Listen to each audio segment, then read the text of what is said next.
អូនមកកន្លែងបណ្ណាគារសិភៅសម្រាប់ក្មេងរៀនមនុស្សធំរៀនហើយក៏មានលក់ពងទឹកសម្រាប់កូនក្មេងផងដែរនេះនៅក្នុងបណ្ណាគារបងប្អូនតែនាំកូនមកលេងហើយមកទិញសិភៅសម្រាប់ក្មេងអញ្ចឹងណាស្អាតណាស់បាទសរុបត្រីទេសភាពមើលឥឡូវបង្ហាញមើលណាសក់លឹកជាណាយម៉ោះអូណាមាត់អូន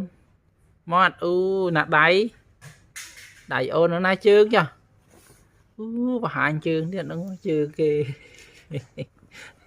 ចេះណាស់ឆ្លាតណាស់ហើយញ៉ាំមួយមើលហើយញ៉ាំមួយហើយញ៉ាំមើលញ៉ាំផ្កាតកួនមួយមើលនាងយីសាធុសិនសាធុសិនមកសាធុមីបលាសុខសប្បាយ